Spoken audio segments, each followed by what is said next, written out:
What is electricity? A complete visual explanation. Electricity is everywhere. It lights up our homes, powers our phones, runs our computers, and keeps entire cities alive. Yet, most of us use electricity every single day without ever stopping to ask a simple question. What exactly is electricity? Is it energy? Is it power? Is it something flowing inside wires? In this video, we will explore electricity from the very beginning, step by step, visually and simply. No complex formulas, no confusing jargon. By the end of this video, you will clearly understand what electricity really is, where it comes from, how it travels, and how it reaches your home. Let's begin at the smallest possible level. Part 1. The building blocks of electricity. To understand electricity, we must first understand matter. Everything around us, your phone, your table, your body, the air, is made of tiny particles called atoms. Each atom has three main parts: protons, positively charged, neutrons, neutral, and electrons, negatively charged. Electrons are the key to electricity. They are incredibly small, extremely light, and loosely held in some materials. Electricity, at its core, is simply the movement of electrons. When electrons move in an organized way, we get electricity. When they don't move, there is no electricity. Part 2. Electric charge. Electrons carry a negative electric charge.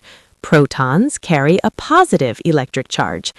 Opposite charges attract each other. Same charges repel each other. This attraction and repulsion is called electric force. When too many electrons gather in one place, that area becomes negatively charged. When electrons are missing, the area becomes positively charged. Electricity begins when there is an imbalance of charge and a path for electrons to move. Part 3. Static electricity. Before flowing electricity, let's understand static electricity. Static electricity happens when electrons build up in one place and do not flow continuously.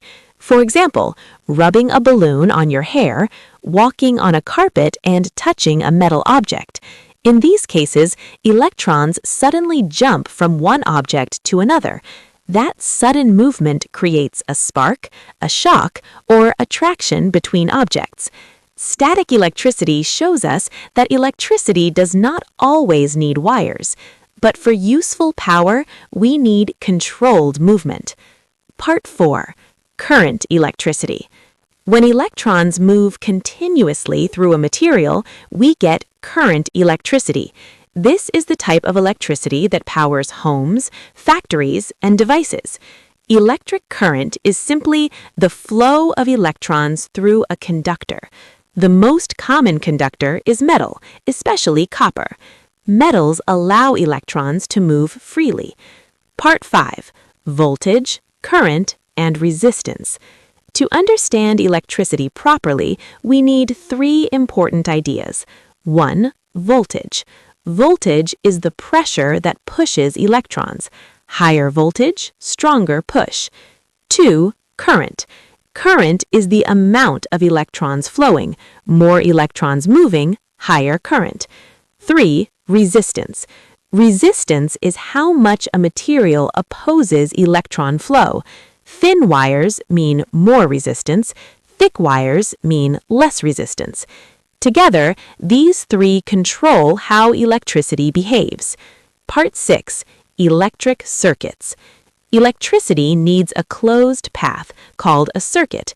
A simple circuit has a power source, like a battery or generator, wires, a device, like a bulb, and a complete loop. If the loop is broken, electricity stops. This is why switches work. They open and close the circuit. Part 7. AC versus DC electricity. There are two main types of electricity: direct current DC, electrons move in one direction, used in batteries, phones, laptops. AC, alternating current, electrons change direction many times per second, used in homes and power grids. AC is easier to transmit over long distances, which is why cities use it. Part 8. How electricity is generated. Electricity is not created from nothing. It is generated by converting other forms of energy. Common sources: coal, water, hydropower, wind, nuclear, and solar. Most power plants use the same idea. Spin a turbine, the turbine spins a generator, the generator moves electrons. Different energy sources, same principle. Part 9. How electricity reaches your home.